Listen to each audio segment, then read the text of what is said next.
नमस्कार दोस्तों, मैं महेश सर चाणक्य गुरु डिजिटल प्लेटफॉर्म में आपका हार्दिक स्वागत करता हूं। अपना रीड टॉपिक चल रहा था ऑप्टिक्स वाला। उस टॉपिक को अपन आगे लेते हैं।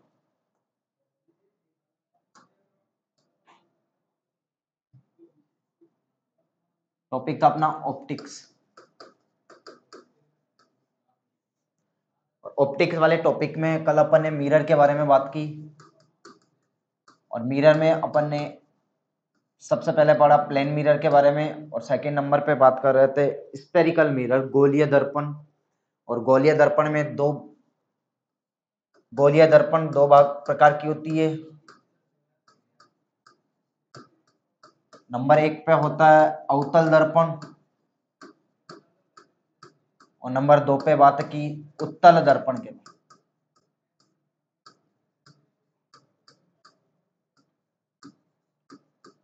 इन दोनों के यूजेस भी देख लिए अपन ने कि इन दोनों को कहाँ काम में लिया जाता है।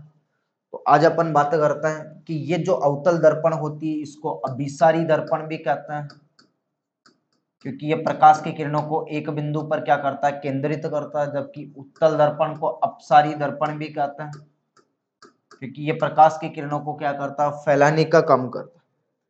बात करते हैं दर्पण से रिलेटेड कुछ परिभाषा। दर्पण से संबंधित कुछ परिभाषाएं।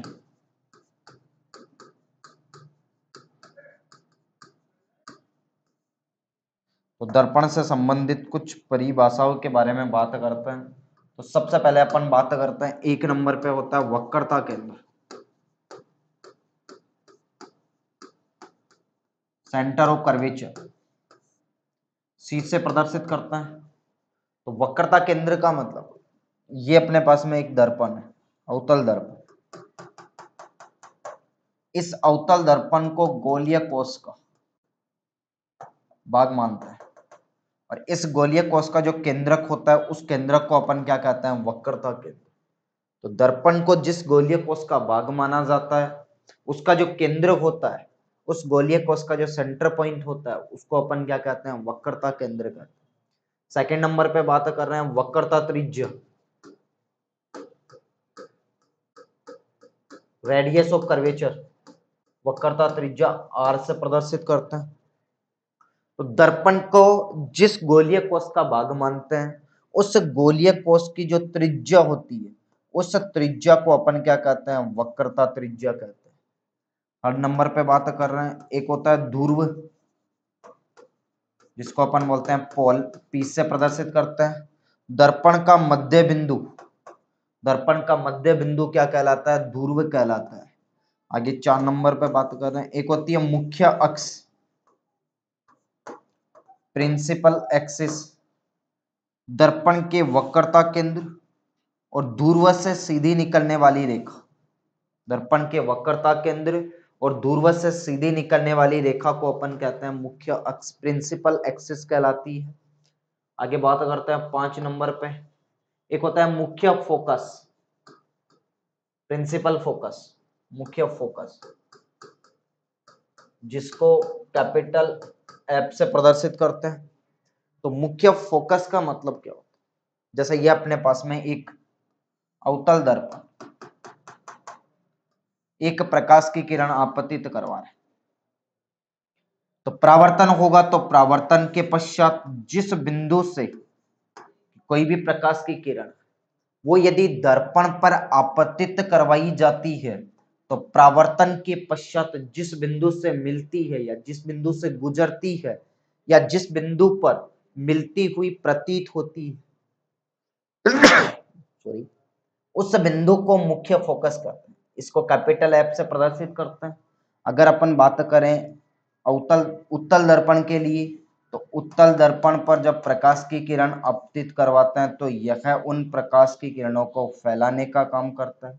लेकिन जैसे ही पीछे की ओर बढ़ाते हैं तो पीछे की ओर बढ़ाने पर ये जिस बिंदु पर मिलती हुई प्रतीत होती है उस बिंदु को हम मुख्य फोकस कहते हैं। और एक 6 नंबर पे होता है अपने पास में फोकस दूरी, फोकस दूरी। स्मॉल एफ से प्रदर्शित करते हैं। तो फोकस दूरी का ये वक्रता त्रिज्या की जो आधी होती है, वक्रता त्रिज्या की जो आधी दूरी होती है उसको अपन क्या कहते हैं, फोकस दूरी कहते हैं। तो वक्रता त्रिज्या की आधी दूरी को हम कहते हैं फोकस दूरी। आगे अपन बात करते हैं कि दर्पण से प्रतिबिंब बनने के लिए कौन कौन से नियम होते हैं, तो उन 4 नियमों की बात करते हैं।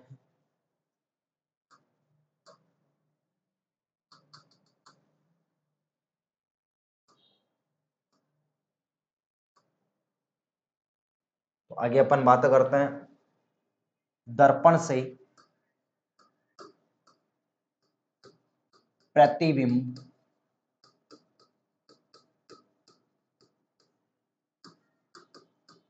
बनाने के नियम।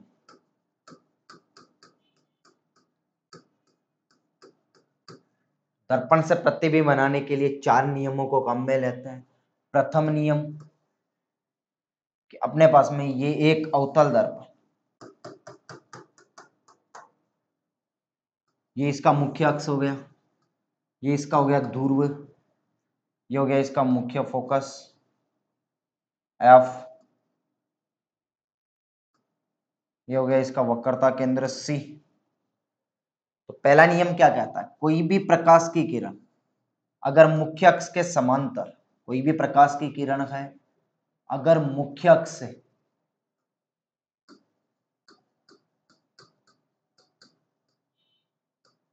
कोई भी प्रकाश की किरण है मुख्य अक्ष के समांतर दर्पण पर आपतित होती तो परावर्तन के पश्चात कहां से निकलेगी, मुख्य फोकस। तो पहला नियम क्या कहता है, कोई भी प्रकाश की किरण दर्पण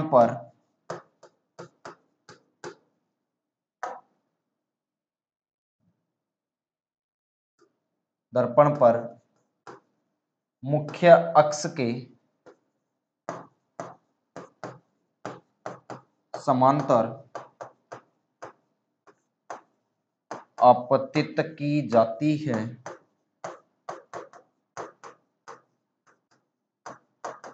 तो परावर्तन के पश्चात वह प्रकाश की किरण मुख्य फोकस से जाती है। परावर्तन के पश्चात मुख्य फोकस एप से गुजरती है। ये उत्तल व अवतल दोनों दर्पण के लिए बिल्कुल सेम है ये चारों नियम। दर्पण से प्रतिबिंब बनाने के लिए 4 नियमों को काम में लेते हैं।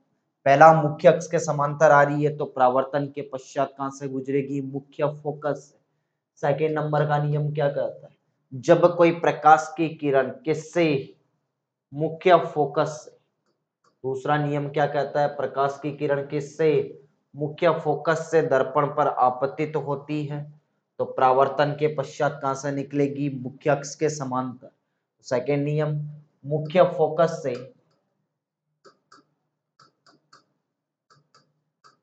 होकर प्रकाश की किरण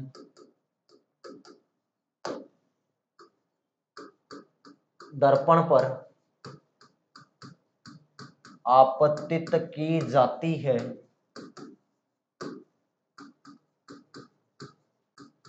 तो परावर्तन के पश्चात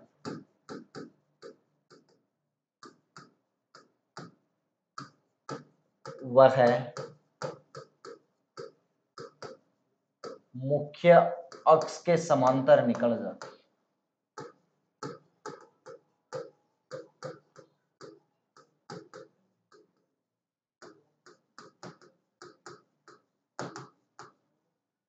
तो मुख्य फोकस से दर्पण पर आपतित करवाते हैं तो परावर्तन के पश्चात वह प्रकाश की किरण कहां से निकलेगी, मुख्य अक्ष के समांतर। थर्ड नियम क्या कहता है, कोई प्रकाश की किरण है, यदि वह प्रकाश की किरण हम किससे, इस वक्रता केंद्र से दर्पण पर आपतित करवाएंगे तो परावर्तन के पश्चात वह प्रकाश की किरण वापस उसी दिशा में निकल जाती। तीसरा नियम, वक्रता केंद्र से दर्पण पर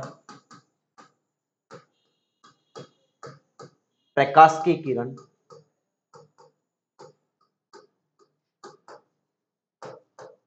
आपतित की जाती है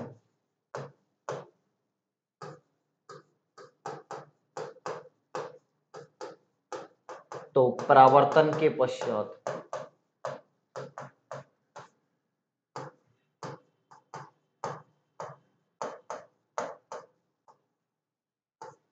सी से ही वापस गुजर जाती है।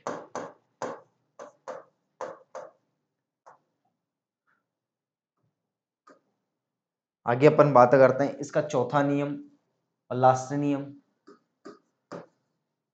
कि ये दर्पण, इसका मुख्य अक्ष हो गया, ये ध्रुव हो गया P, ये वक्रता केंद्र C, ये हो गया F। एक प्रकाश की किरण हम किस पे आपतित करवा रहे हैं? दर्पण के ध्रुव पर। परावर्तन के पश्चात वो निकल जाती है, सीधी निकल जाती है। तो चौथा नियम हो गया, ये हो गया अपने पास में दर्पण से परावर्तन के नियम, कि दर्पण से हम प्रतिबिंब बनाएं तो प्रतिबिंब बनाने के लिए कौन से नियम काम में लेंगे। आगे अपन बात करते हैं दर्पण की चिन्ह परिपाटी के बारे में। दर्पण की चिन्ह परिपाटी,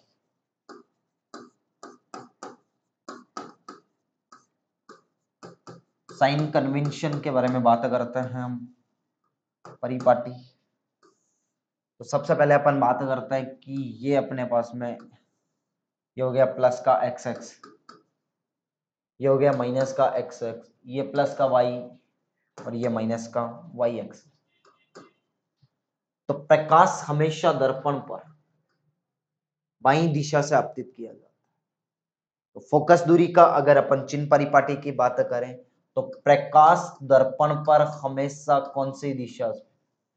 प्रकाश हमेशा बाईं दिशा से आपतित किया जाता है, बाईं दिशा से आपतित करता है। तो पहला स्टेटमेंट हम लिख सकते हैं कि प्रकाश दर्पण पर हमेशा कौन सी दिशा से? बाईं दिशा से आपतित किया जाता है। अगर दर्पण की दूरियों का मेजरमेंट करना है, दूरियों का मापन करना है, तो दर्पण की दूरियां किससे मापी जाती है? ध्रुव से। दर्पण की दूरियों का मापन ध्रुव से किया जाता है। दूरियों का मापन P से होता है, ध्रुव से होता है। आगे बात करें सेकंड नंबर, दर्पण के ध्रुव से ऊपर की ओर जाने पर, ऊपर की ओर जाएंगे तो इस कंडीशन में फोकस दूरी कैसी होगी? पॉजिटिव। तो सेकंड नंबर, ध्रुव से ऊपर जाने पर, ध्रुव से ऊपर जाने पर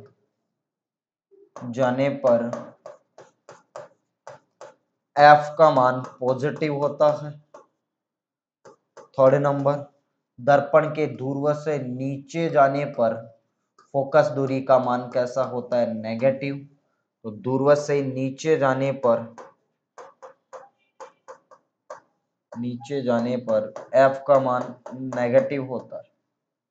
तो ध्रुव से ऊपर जाता है तो ऊपर जाने पर फोकस दूरी का मान कैसा? पॉजिटिव, क्योंकि ऊपर प्लस का वाई एक्स है और नीचे जाएंगे तो माइनस के वाई एक्स की ओर आ रहे हैं, तो इस कंडीशन में फोकस दूरी का मान कैसा होगा? नेगेटिव। बात नंबर 4, दर्पण के ध्रुव से यदि अपन बात करते हैं कि दर्पण के ध्रुव से आपतित प्रकाश की दिशा में जाता है, कि जिस दिशा में प्रकाश आपतित किया जाता है उस दिशा में जाता है तो फोकस दूरी का मान कैसा होता है? पॉजिटिव। तो लिख सकते हैं आपतित प्रकाश की दिशा में, आपतित प्रकाश की दिशा में F का मान पॉजिटिव। बात नंबर 5, आपतित प्रकाश के विपरीत दिशा में, तो विपरीत दिशा में फोकस दूरी का मान कैसा? नेगेटिव। भाई आपतित प्रकाश की ये दिशा होगी, डायरेक्शन प्लस के एक्स एक्स की ओर जा रहा है। विपरीत दिशा में आपतित प्रकाश की तो माइनस के एक्स एक्स की ओर। तो आपतित प्रकाश के विपरीत दिशा में, आपतित प्रकाश के विपरीत दिशा में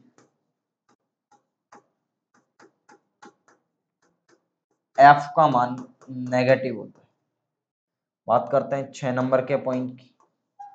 अवतल दर्पण हमेशा इस साइड में, अवतल दर्पण में फोकस दूरी इस दिशा में होती, तो इस दिशा में नेगेटिव डायरेक्शन।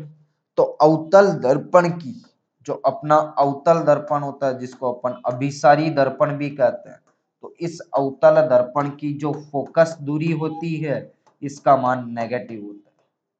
जबकि अपन बात करें उत्तल दर्पण, तो उत्तल दर्पण की फोकस दूरी का मान हम इस डायरेक्शन में लेते हैं, तो उत्तल दर्पण की डायरेक्शन प्लस के एक्स एक्स दिशा में लेते हैं, और प्लस के एक्स एक्स दिशा में फोकस दूरी का मान कैसा होता है, पॉजिटिव होता है। तो उत्तल दर्पण, जिसको अपसारी दर्पण भी कहते हैं, तो उत्तल दर्पण की जो फोकस दूरी होती है एफ, इसका मान हमेशा कैसा होता है, पॉजिटिव होता है। तो ये अपने पास में 6 पॉइंट हो गए, बहुत इंपॉर्टेंट पॉइंट हो गए। इनके आधार पर हम दर्पण की साइन कन्वेंशन या चिन्ह परिपाटी का हम निर्धारण करते हैं। तो ये 6 पॉइंट, 5 पॉइंट है अपने पास में।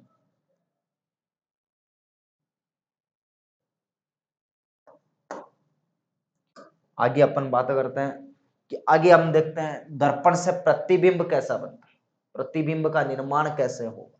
तो सबसे पहले अपन बात करते हैं दर्पण से प्रतिबिंब का निर्माण।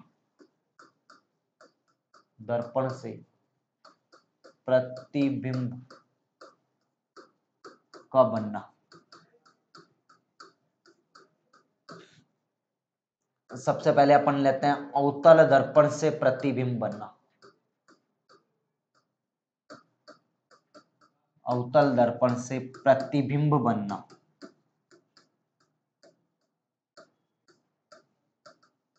अवतल दर्पण से प्रतिबिंब का निर्माण कैसे होगा, कौन कौन सी स्थितियों में करेंगे, तो हम देखते हैं। तो अवतल दर्पण से जो प्रतिबिंब बनेगा वो 6 स्थितियों में बनता है, और 6 स्थितियों में वस्तु को रखेंगे अपन।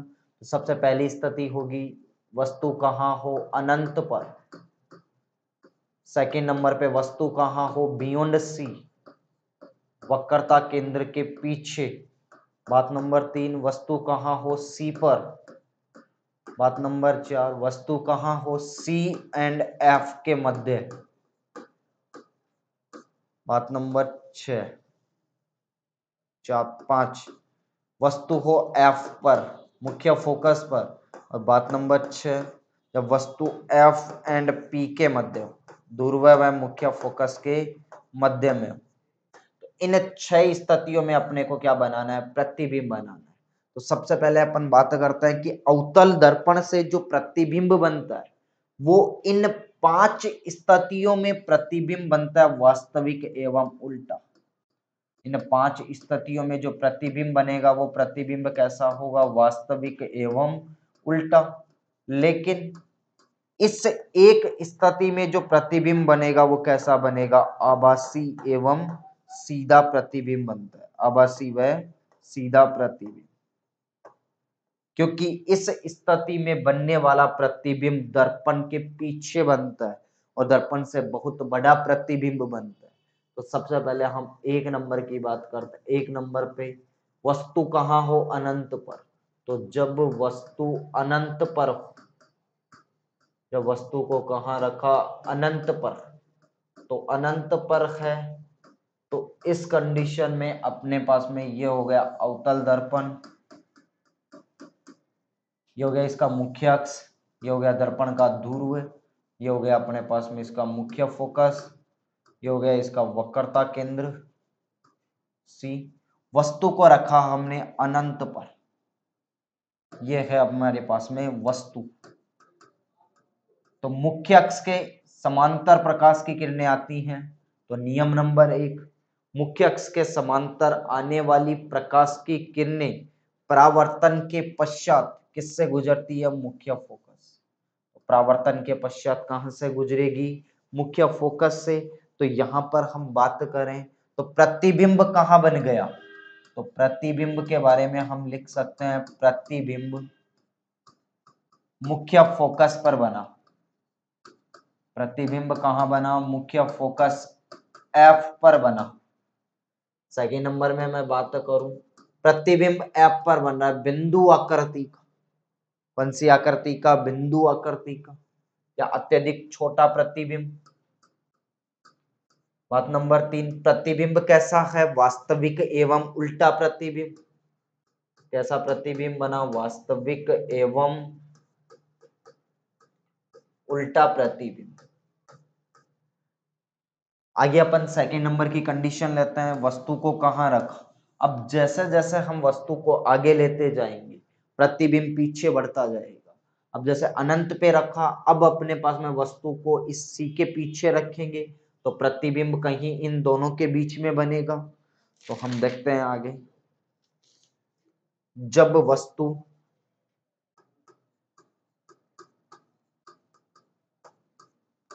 वक्रता केंद्र सी तथा अनंत के मध्य है, मध्य स्थित हो। ये हमारे पास में दर्पण हो गया, परावर्तक पदार्थ की पॉलिश कर दी। ये हमारे पास में ध्रुव हो गया, ये इसका मुख्य फोकस, और ये हो गया इसका वक्रता केंद्र। वस्तु को हमने रखा वक्रता केंद्र और अनंत के बीच में। कहाँ रखा? वक्रता केंद्र व अनंत के बीच में रखा। तो मुख्य अक्ष के समांतर प्रकाश की किरणें आपतित करवाते हैं तो परावर्तन के पश्चात मुख्य फोकस, लेकिन वक्रता केंद्र से प्रकाश की किरण आपतित करवाते तो परावर्तन के पश्चात वक्रता केंद्र से ही वापस निकल जाती है। तो इस स्थिति में यहाँ पे हमारा क्या बन गया? प्रतिबिंब। तो प्रतिबिंब कहाँ बना? तो प्रतिबिंब सी और एफ के बीच में बना। तो प्रतिबिंब कहाँ बना? तो प्रतिबिंब के बारे में लिख सकते हैं हम। तो पहला स्टेटमेंट क्या है? प्रतिबिंब सी वक्रता केंद्र व मुख्य फोकस के बीच में बना। तो प्रतिबिंब वक्रता केंद्र व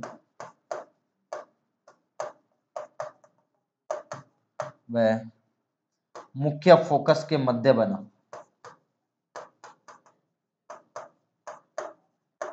के मध्य। सेकेंड स्टेटमेंट के बारे में लिख सकते हैं हम, प्रतिबिंब कैसा है? वस्तु से छोटा, वस्तु से छोटा प्रतिबिंब।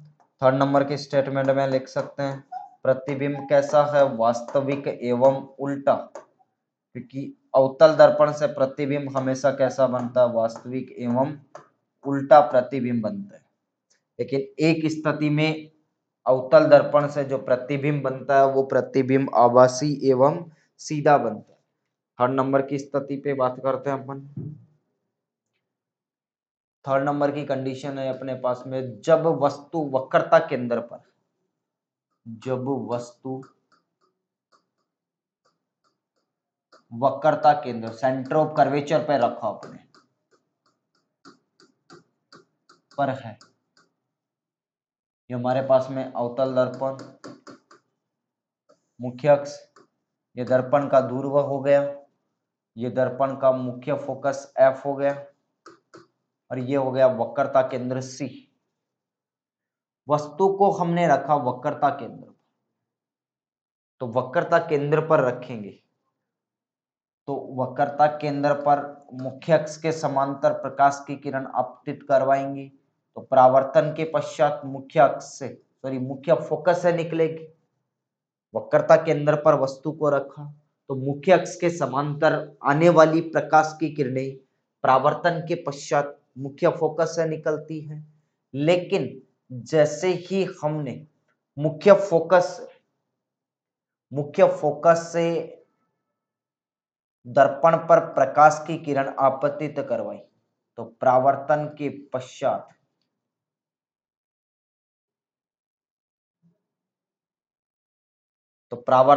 पश्चात ये प्रकाश की किरणें एक बिंदु पर मिलती हुई प्रतीत होती, और इस बिंदु पर वस्तु का क्या बनता है? प्रतिबिंब बनता है। तो वक्रता केंद्र पर वस्तु रखेंगे तो प्रतिबिंब कहाँ बनेगा? तो प्रतिबिंब वक्रता केंद्र पर ही बनता है। तो यहाँ पे हम प्रतिबिंब की स्थितियों के बारे में लिख सकते हैं।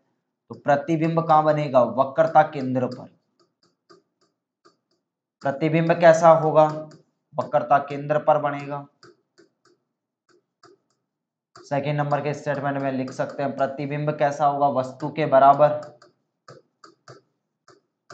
वस्तु के बराबर प्रतिबिंब बनेगा। थर्ड नंबर का स्टेटमेंट प्रतिबिंब कैसा, वास्तविक एवं उल्टा प्रतिबिंब, वास्तविक एवं उल्टा प्रतिबिंब बनता है। आगे हम 4 नंबर पे बात करते हैं, चौथा स्टेटमेंट, जब वस्तु को हमने वक्रता केंद्र और मुख्य फोकस के बीच में रखा, वस्तु को कहां रखा, वक्रता केंद्र व मुख्य फोकस के मध्य रखा, तो इस कंडीशन में प्रतिबिंब हमारा और पीछे बढ़ता जाएगा। तो जब वस्तु वक्रता केंद्र C तथा F मुख्य फोकस के मध्य, इनके बीच में है, ये अपने पास में अवतल दर्पण हो गया, वस्तु को हमने, ये ध्रुव हो गया, ये दर्पण का मुख्य फोकस हो गया, ये इसका वक्रता केंद्र, वस्तु को हमने रखा वक्रता केंद्र व मुख्य फोकस के बीच, तो यहां से प्रकाश की किरण आपतित होगी, तो परावर्तन के पश्चात मुख्य फोकस से गुजरेगी, परावर्तन के पश्चात कहां, किससे गुजरेगी, मुख्य फोकस। लेकिन जैसे ही हम प्रकाश की किरण आपतित करवाते हैं, तो प्रकाश की किरण हम इससे आपतित करवाएं, तो हमारे पास में वक्रता केंद्र के बीच में है वस्तु, तो इस कंडीशन में हमारे पास में जो प्रतिबिंब बनता है, तो वो प्रतिबिंब कैसा प्रतिबिंब बनेगा, तो प्रतिबिंब की स्थिति के बारे में हम कर सकते हैं। चौथा कंडीशन है C व F के मध्य में है, तो इस स्थिति में यहां से प्रकाश की किरण आपतित करवाते हैं, यहां से हम क्या करवाते हैं, प्रकाश की किरण आपतित करवाते हैं वक्रता केंद्र से, तो परावर्तन के पश्चात वापस इसी दिशा में आ जाती है, और परावर्तन के पश्चात ये प्रकाश की किरणें एक बिंदु पर मिलती हुई प्रतीत होती है, इस बिंदु पर मिलती हुई प्रतीत होती हैं, या यहाँ पर रियल में मिलती हैं। तो वस्तु को यदि हमने वक्रता केंद्र और मुख्य फोकस के बीच में रखा, वक्रता केंद्र व मुख्य फोकस के बीच में रखा है, तो इस स्थिति में मुख्य अक्ष के समांतर आने वाली प्रकाश की किरणें परावर्तन के पश्चात मुख्य फोकस, लेकिन जैसे ही वक्रता केंद्र से प्रकाश की किरण आपतित की जाती है, तो परावर्तन के पश्चात वह प्रकाश की किरण हमेशा किससे, तो वह वक्रता केंद्र से आ जाती है। प्रतिबिंब की स्थिति की बात करें तो नंबर 1, प्रतिबिंब वक्रता केंद्र से पीछे, वक्रता केंद्र से पीछे बनता है।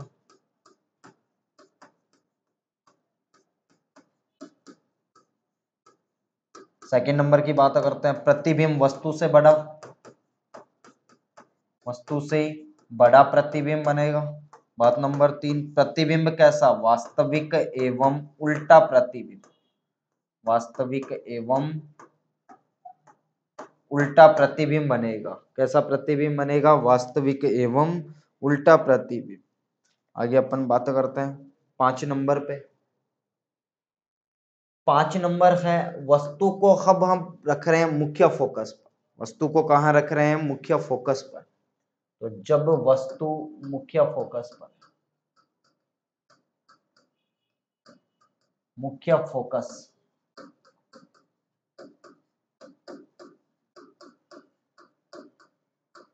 तो वस्तु को हमने रखा मुख्य फोकस पर, तो ये अपने पास में अवतल दर्पण, ये मुख्य अक्ष हो गया, और वस्तु को रखा हमने कहा मुख्य फोकस F पर, ये वक्रता केंद्र हो गया।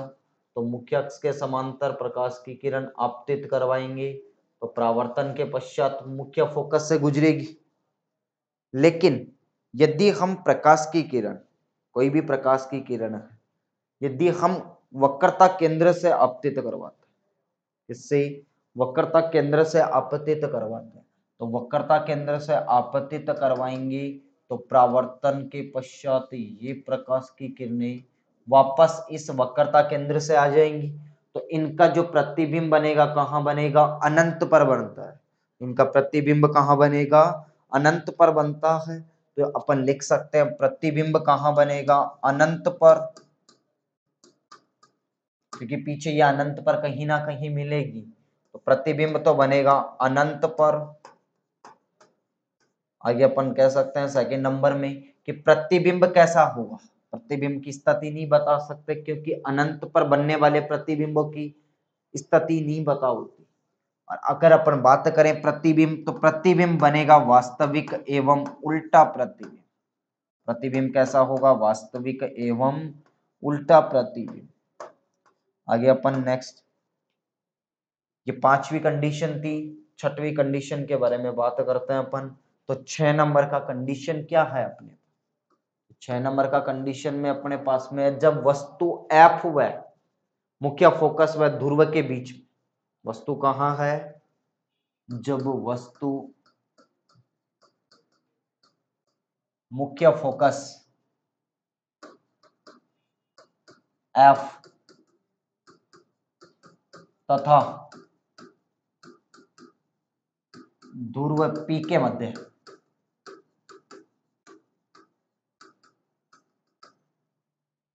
अवतल दर्पण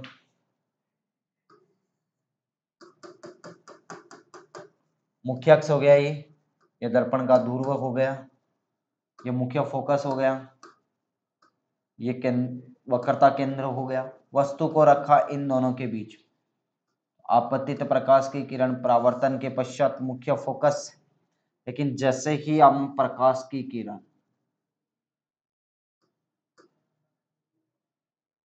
लेकिन जैसे ही हम प्रकाश की किरण कहां से आपतित करवाते हैं, तो हम प्रकाश की किरण जैसे ही वस्तु को रखा हमने मुख्य फोकस के बीच में, तो परावर्तन के पश्चात वह प्रकाश की किरण कहां से, मुख्य फोकस से आएगी।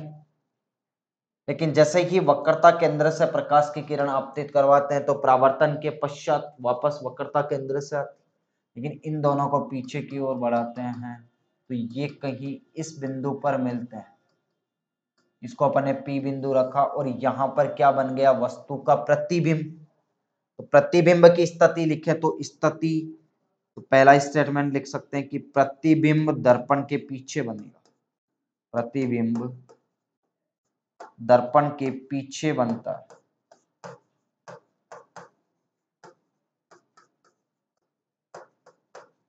सेकंड नंबर, प्रतिबिंब कैसा होगा, आभासी व सीधा, आभासी व सीधा प्रतिबिंब बनता है। बात नंबर 3, प्रतिबिंब वस्तु से बड़ा बनेगा। प्रतिबिंब कैसा होगा, वस्तु से बड़ा प्रतिबिंब,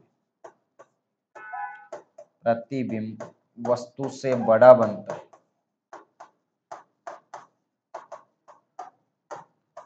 ये थी हमारे पास में अवतल दर्पण से प्रतिबिंब बनने की 5 स्थितियां, 6 स्थितियां, और इनको अपन लिख भी सकते हैं, सारणी में भी लिख सकते हैं कि वस्तु की स्थिति, और इधर लिख सकते हैं प्रतिबिंब की स्थिति।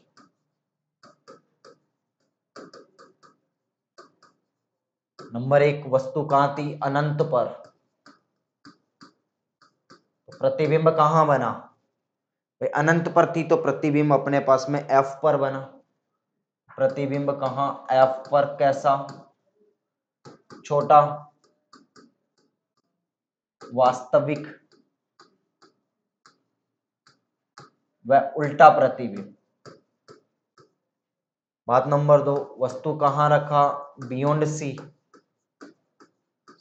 वक्रता केंद्र और अनंत के बीच में। इस कंडीशन में प्रतिबिंब कहां बना, एफ व सी के मध्य, एफ एंड सी के मध्य। प्रतिबिंब कैसा था, छोटा, वास्तविक व उल्टा, वास्तविक व उल्टा।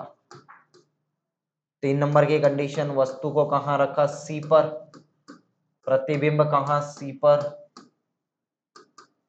वस्तु के बराबर,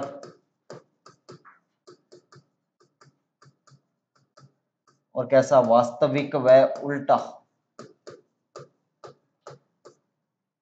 बात नंबर 4, वस्तु कहाँ रखी एफ एंड सी के बीच में, F and C and F के मध्य। प्रतिबिंब कहाँ बना सी के पीछे। कैसा प्रतिबिंब बना वस्तु से बड़ा। और कैसा वास्तविक एवं उल्टा प्रतिबिंब।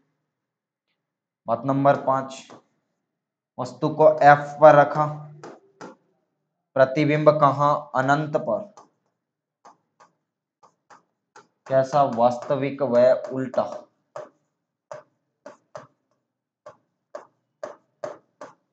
6 नंबर की कंडीशन, वस्तु को कहाँ रखा एफ एंड पी के मध्य। एफ एंड पी के मध्य रखेंगे तो इस स्थिति में जो प्रतिबिंब बनेगा वो कहाँ बनेगा, दर्पण के पीछे बनेगा, दर्पण के पीछे। कैसा बनेगा बड़ा प्रतिबिंब बनेगा। और प्रतिबिंब कैसा होगा आभासी व सीधा। ये था हमारा दर्पण, अवतल दर्पण। कि अवतल दर्पण से बनने वाले प्रतिबिंब की स्थितियों के बारे में हमने बात की कि इन स्थितियों में अवतल दर्पण से प्रतिबिंब का निर्माण होता है। ये थी हमारे पास। तो इन स्थितियों के आधार पे भी हम प्रतिबिंब का निर्माण कर सकते हैं। और हमने डायग्राम एक एक स्थिति का डायग्राम बना के देखा कि इन स्थितियों में प्रतिबिंब का निर्माण होगा, कि वस्तु को हम कहाँ रखेंगे कि प्रतिबिंब कहाँ बनेगा, वस्तु की स्थिति क्या होगी, प्रतिबिंब की स्थिति क्या होगी, प्रतिबिंब छोटा बनेगा बड़ा बनेगा या वास्तविक होगा। इसी के साथ मैं महेश अपने इस टॉपिक को नेक्स्ट क्लास में कंटिन्यू रखते हैं। Okay, thank you.